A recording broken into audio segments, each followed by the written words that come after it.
आज की डेट पे बहुत सारे लोग बिजनेस स्टार्ट करना चाहते हैं, बट बिजनेस स्टार्ट करने से पहले सबसे पहले चीज ध्यान में आती है कि कौन से फॉर्म ऑफ बिजनेस ऑर्गेनाइजेशन में वहाँ पे बिजनेस चालू किया जाए। Be it limited liability partnership, be it private limited company, be it public limited company, be it sole proprietorship, be it general be it general partnership. तो कौन से फॉर्म ऑफ बिजनेस में वहाँ पे हम लोगों को बिजनेस स्टार्ट करना चाहिए, ये सबके मन में वहाँ पे एक क्वेश्चन रहता है। तो मेरे हिसाब से आज की डेट में अगर आप लोगों को एक तरीके से आगे चल के फंडिंग रेज करनी है, बहुत सारे लार्ज लेवल पे बिजनेस लेके जाना है, लार्ज कैप में आगे वाले समझो 5-10 साल में जाना है, तो कहीं ना कहीं आप लोगों को मेरे हिसाब से एक प्राइवेट लिमिटेड कंपनी शुरुआती में वहाँ पे बनानी चाहिए। बाद में उसको पब्लिक लिमिटेड में कन्वर्ट करके आप लोग वहाँ पे फंडिंग वगैरह रेज कर सकते हो। बट आप लोगों को आप वहाँ पर एक तरीके से स्मॉल स्केल में या फिर मीडियम स्केल में ही बिजनेस करना है, वहाँ पे कहीं भी बाहर से फंडिंग वगैरह रेज नहीं करनी है। तो मेरे हिसाब से लिमिटेड लाइबिलिटी पार्टनरशिप, आप कोई पार्टनर आपका होगा तो, या फिर आपके घर का कोई भी, आपके फादर, आपका ब्रदर, आपकी सिस्टर, आपकी मदर, आपकी वाइफ,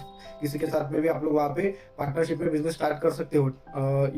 लिमिटेड लाइबिलिटी पार्टनरशिप। अभी पार्टनरशिप और लिमिटेड लाइबिलिटी पार्टनरशिप में कहीं ना कहीं डिफरेंस आएगा। तो लिमिटेड लाइबिलिटी पार्टनरशिप आज की डेट में तो बहुत सारा बेनिफिशियल है। एक आप लोगों को प्रोटेक्शन मिलेगा, कल जाके कोई लाइबिलिटी आएगी तो आपकी कल जाके कोई लाइबिलिटी रेज होगी तो कहीं ना कहीं आपकी उसमें लाइबिलिटी लिमिटेड रहेगी, आपकी लाइबिलिटी उसमें लिमिटेड रहेगी।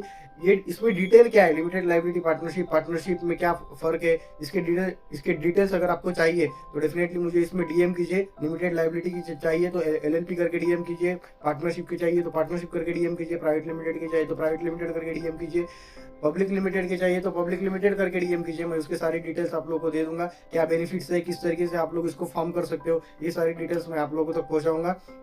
इसके टैक्स इम्प्लीकेशंस क्या है, किस तरीके से आप लोग को इस एलएलपी फॉर्म करके बेनिफिट मिलेगा, ये केस टू केस बेस पर डिफर होगा। कोई किसी के लिए एलएलपी फायदेमंद रहेगी, किसी के लिए प्राइवेट लिमिटेड, किसी के लिए पब्लिक लिमिटेड, किसी के लिए शुरुआती में सोल प्रोप्राइटरशिप। ठीक है ना, केस टू केस डिपेंड करेगा। डेफिनेटली अच्छी तरीके से हम लोग इसको समझेंगे।